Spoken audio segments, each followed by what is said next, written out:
మిథున రాశి వారికి గురువారం అమావాస్య సందర్భంగా వృషభ రాశిలో చతుర్గ్రహ కూటమి సంచారం జరిగినప్పుడు ఎలాంటి విధి విధానాలు పాటించాలో ఈ వీడియోలో సవివరంగా సంపూర్ణంగా తెలుసుకుందాం. మిథున రాశిలో ఏ నక్షత్రాలు వస్తాయిగా మృగశిర నక్షత్రంలోని 3వ పాదం 4వ పాదం, ఆరుద్ర నక్షత్రంలోని 4 పాదాలు, పునర్వసు నక్షత్రంలోని 1, 2, 3 పాదములు కలిపితే మిథున రాశి అవ్వడం జరుగుతుంది. చాలామందికి పుట్టినటువంటి కాల సమయంలో డేటా బర్తులు లేనటువంటి కారణం వలన పేరు యొక్క మొదటి అక్షరాన్ని అనుసరిస్తూ ఆ రాశిని తెలుసుకునే ప్రయత్నం చేద్దాం. కా, కి, కు, ఖం, అజ్ఞ, చ, కే, కో, హ అక్షరాల వారందరూ కూడా మిథున రాశి జాతకులే. మిథున రాశి యొక్క అధిపతి బుధ భగవానుడు. వీరికి అర్ధాష్టమ కేతు కారణం వలన ఈ యొక్క సంవత్సరంలో ఆదాయ వ్యయాల పరిస్థితులు ఏంటంటే ప్రతిదీ సమస్థితిలోనే ఉంటుంది.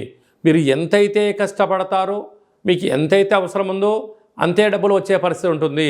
కనుక జ్ఞానకారకుడు, మోక్షకారకుడు, అష్టమ గ్రహకారకుడు కేతు భగవానుడు అవ్వడం వలన కనుక చిన్న చిన్న విషయాలకు ఆందోళన తగదు.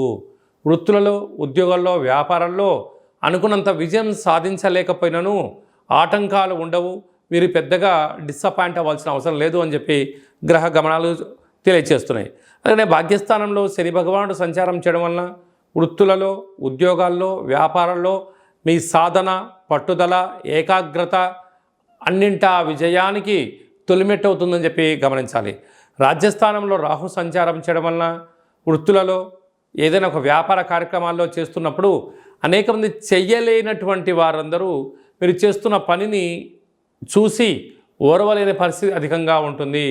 కనుక మీరు ఎంత బరువు అయితే ఉంటారో అంత బరువు కలిగిన ఉప్పును తులాభారంగా చేసుకొని ఆ ఉప్పును నీటితో కరిగించి ఈ నీటిని మహాదేవుడికి రుద్రాభిషేకం చేసుకున్నట్లయితే రుణ సమస్యలు, రోగ సమస్యలు, తంత్ర సమస్యలు, ఈ యొక్క పై అధికారులతో సహా ఉద్యోగస్తులతో, కింది స్థాయి ఉద్యోగస్తులతో, అలాగనే వృత్తులలో, ఉద్యోగంలో ధనపరమైన చిక్కులు తొలగిపోయి పోలీస్ స్టేషన్లు, కోర్టు సమస్యలు కూడా సంపూర్ణంగా తొలగిపోతాయని చెప్పి గమనించాలి.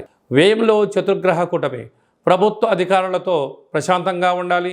గురువు అక్కడ రవిచేత హస్తగతం అవడం, శుక్ర భగవానుడు స్వక్షేత్రకంగా కూడా అక్కడ ఉండడం వలన దూర, వాయు, జల ప్రయాణాలలో ఎంతో జాగ్రత్తలు అవసరమని చెప్పి గమనించగలగాలి.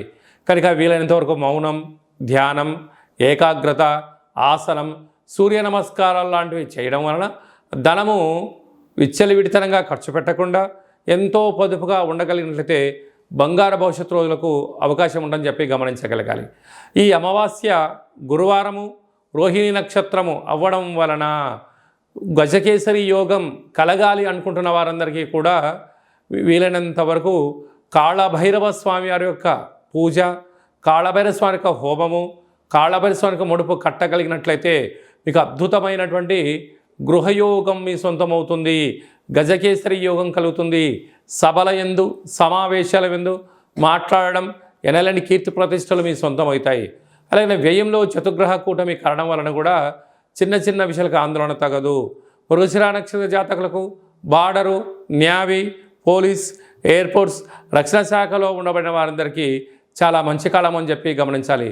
కనుక మౌనం, ధ్యానం, ఆధ్యాత్మికత, సూర్య నమస్కారాలు మీకు అదృష్టాన్ని తీసుకొస్తాయని చెప్పి గమనించాలి.